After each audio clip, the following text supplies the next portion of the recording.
Stock specific rather overall જે એક સમાચાર છે એને કારણે વિક્રમ સોલાર વારી એનર્જીસ પર એક વ્યૂ લેવો છે ખુશી, કારણ કે યુએસના ભારતીય સોલાર ઇમ્પોર્ટ પર 126% ડ્યુટી લગાવવામાં આવી છે. ટ્રમ્પ પ્રશાસન દ્વારા 126%ની શરૂઆતી ડ્યુટી જે છે, ઇનિશિયલ ડ્યુટી જે છે એ લગાવવામાં આવી રહી છે. અને અમેરિકા સરકારને જે રીતના અહીંયાથી લોજિક છે એ પ્રમાણે ભારતીય કંપનીઓની સબસિડી જે છે મળે છે. એટલે આ બંને કંપનીઓ જે છે એક નેગેટિવ તો છે, પરંતુ કઈ રીતે સમજવું જોઈએ આજે અત્યારે ઇમ્પોર્ટ ડ્યુટીના જે સમાચાર છે 126%ના?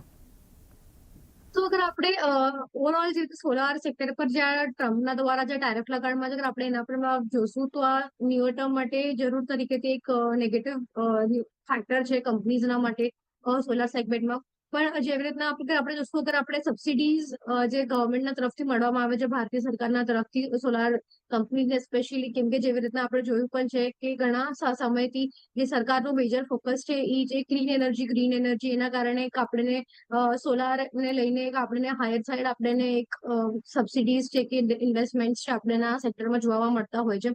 સો પણ 126%ની જે ટ્રમ્પના દ્વારા જે ટેરિફ લગાડવામાં આવી છે આ કંપનીઝના જે એક્સપોર્ટ વોલ્યુમ્સ પર અગર આપણે જોઈશું તો હાયર સાઈડ આપણને ઇમ્પેક્ટ થતા આપણને દેખાવામાં આવશે. સાથે જ કંપની ના જે બિઝનેસ ઓપરેશન્સ હોય છે ઇન્ટરનેશનલ કન્ટ્રીઝમાં, સ્પેશિયલી યુએસમાં, એના કારણે કંપની જે ન્યૂ ટર્મના માર્જિન્સ છે, પ્રોફિટેબિલિટી છે એ પણ હેમ્પર થતા દેખાવામાં આપણને મળી શકે છે. પણ એ પણ જોવાનું રહેશે કે કેવી રીતના આ ટેરિફ્સ છે એ ફોર્મ છે કે કેવી રીતના આગળ ચાલતા આપણને કોઈ બદલાવ કે ડિસિઝનમાં કોઈ આપણને ચેન્જ મળે છે કે નહીં. સો એ પણ એક મેજર ફોકસ રહેશે હમણાં. પણ જ્યાં સુધી અગર આપણે જોશું કે આપણે આ સોલાર ઇન્ડસ્ટ્રીના સનરાઈઝ સેક્ટર તરીકે પણ આપણે જણાવતા હોય છે. સો ઓવરઓલ અગર આપણે વિક્રમ સોલાર વારી એનર્જીસ કંપની સ્પેસિફિક ઇન્ડિવિજ્યુઅલ તરીકેથી જોશું તો હમણાં ઓવરઓલ ઘણા સારા મોમેન્ટમમાં છે. ફંડામેન્ટલ્સ પણ બેઉ જ કંપનીના ઘણા સારા છે. જે બધા કંપનીઝને ઓર્ડર્સ મળે છે, જે બધા કંપનીઝે એમનું પરફોર્મન્સ રાખ્યું છે, રેવન્યુ, પ્રોફિટેબિલિટી હરેક લેવલ પર આપણને એક સારી એવી ગ્રોથ અને ફંડામેન્ટલી વાઇઝ એક સારી એવી આપણને એક ગ્રોથ ટ્રાજેક્ટરી આપણને બધા કંપનીના તરફથી દેખાવા મળી છે. પણ આગળ ચાલતા મે બી જે બિઝનેસ ઓપરેશન્સ છે આપણને ટેરિફ્સને લઈને થોડી ચિંતાઓ અહીંયા વધતી આપણને દેખાઈ શકે છે.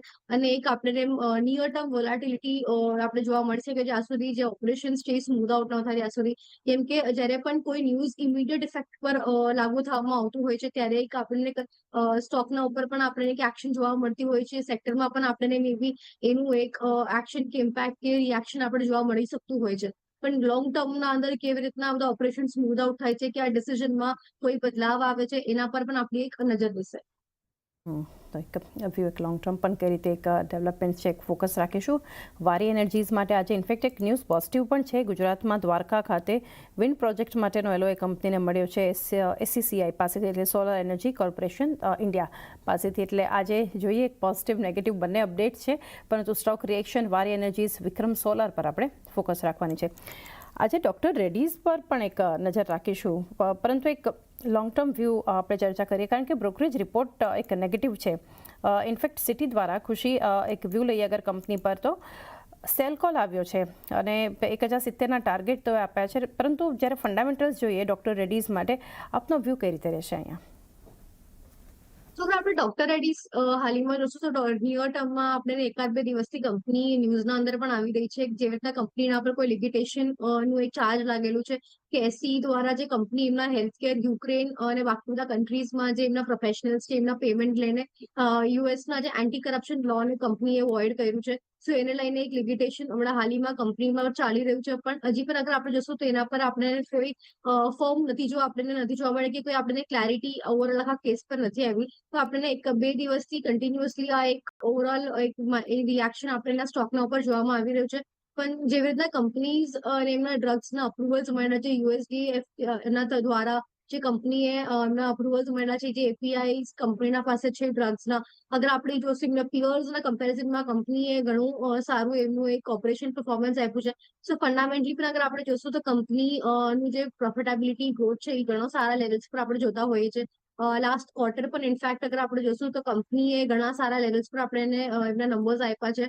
અને આગળ ચાલતા કંપની અને મેનેજમેન્ટના ઘણા ઓપ્ટિમિસ્ટિક વ્યૂઝ પણ હતા કે આગળ જતી રીતે કંપની એમના જે નવા ફોર્મ્યુલેશન્સ છે, નવા એપીઆઈને ફોકસ કરતા, નવા એરિયાઝને ટાર્ગેટ કરતા આપણે હજી એક્સપેન્શન કરતા આપણે જોવા મળી શકે છે.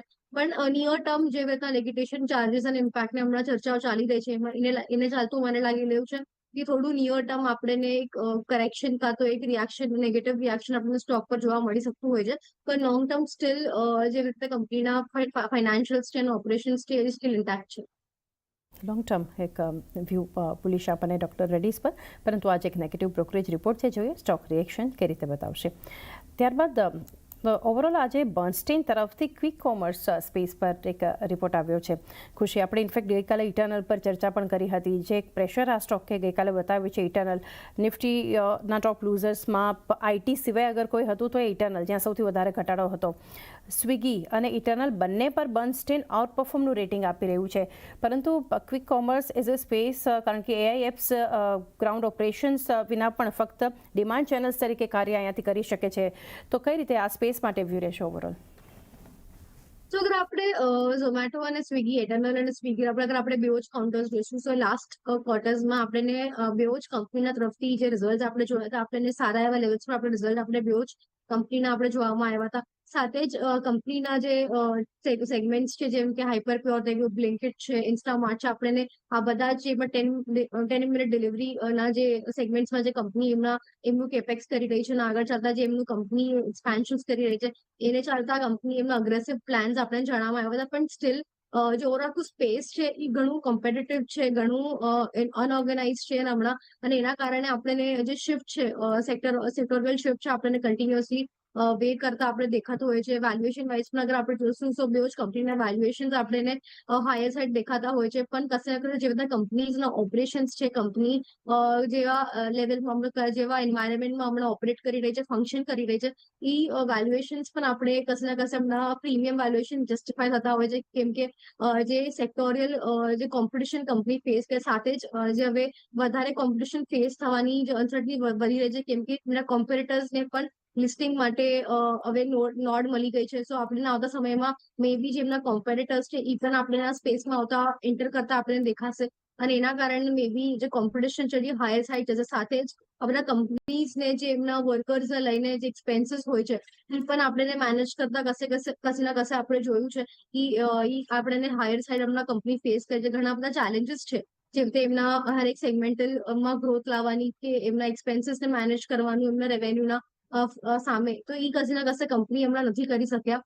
પણ લોંગ ટર્મ અગર આપણે જોશું તો સ્ટીલ ઇન્ટેક્ટ છે ફંડામેન્ટલ્સ ઓવરઓલ આ ક્વિક કોમર્સ સ્પેસના, કેમ કે ઘણું બિલ્ડિંગ અપ સ્પેસ છે હમણાં, ઘણા નવા ડેવલપમેન્ટ્સ થઈ રહ્યા છે. સો એના કારણે કાલે પણ આપણે જોયું, જ્યારે આપણે ચર્ચા કરી હતી, આપણે જોયું હતું કે જે મેજર જે આઈટીના લઈને જે હમણાં પ્રેશર આવી રહ્યું છે, એના કારણે એટર્નલ પર પણ આપણને કાલે ફોલોઅપ ઇમ્પેક્ટ આપણે જોયું હતું, કેમ કે એટર્નલે જ થોડા દિવસ પહેલા ઓપન એઆઈ સાથે જે એમના પાર્ટનરશિપ ડીલ એમની અનાઉન્સ કરી હતી, એમના જે સ્ટોક્સ અને એમના સેગમેન્ટ્સને લઈને આગળ જેમનું સ્કેલ કરવા માટે હેલ્પ કરશે, એના માટે એઆઈ એનેબ્લેશન કર્યું હતું કંપનીએ. સો એના કારણે જ્યારે આપણે ઓવરઓલ આખા સેક્ટોરલ ઇમ્પેક્ટ આપણે જોયું હતું કાલે, એના કારણે આપણને ફોલોઅપ પ્રેશર આપણે કાલે એટર્નલ પર પણ જોયું.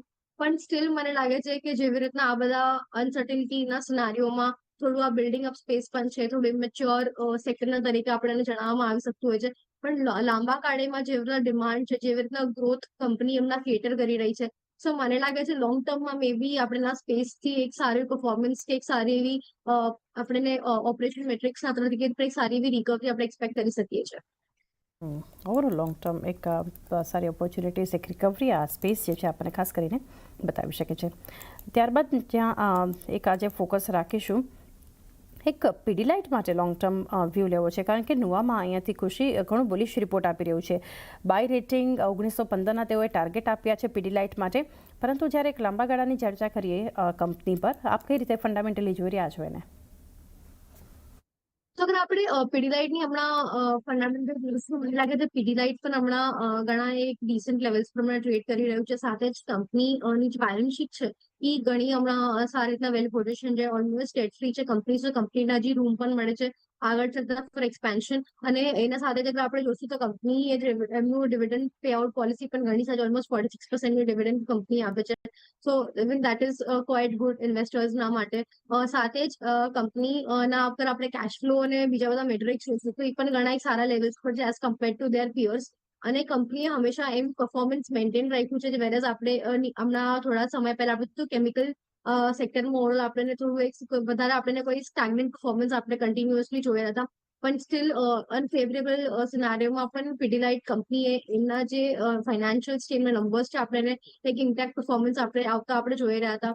કંપની એમનું રેવન્યુ ગ્રોથ પણ આપણને એક માઇલ્ડ ડિસેન્ટ લેવલ્સ પર આપણને ગ્રોથ આપ્યું છે. કોઈ ખાસી ગ્રોથ નથી આપી કેમ કે મેજર કોઈ ગ્રોથ ટ્રિગર નતો. પણ સ્ટીલ આપણને એક સારા એવા લેવલ્સ પર આપણને રેવન્યુ ગ્રોથ આપણને મળવા મળ્યો. તો માર્જિન્સ કંપનીએ ઘણા મેન્ટેન રાખ્યા છે અહીંયાથી. અગર આપણે શું ઓલમોસ્ટ છેલ્લા 3 થી 4 ક્વાર્ટરથી કંપની એમના જે માર્જિન્સ છે ઘણા ઇન્ટેક્ટ રાખ્યા છે. કંપની ના વચ્ચે લેબર કોસ્ટ અને જે ઇમ્પેક્ટ આવ્યા હતા એના બાદ પણ આપણે જોઈશું તો કંપનીની પ્રોફિટેબિલિટી માર્જિન્સ બધા પર આપણને કોઈ ખાસું કઈ ફેરફાર કે ચેન્જ કે નેગેટિવ પ્રેશર આપણે નથી જોયું.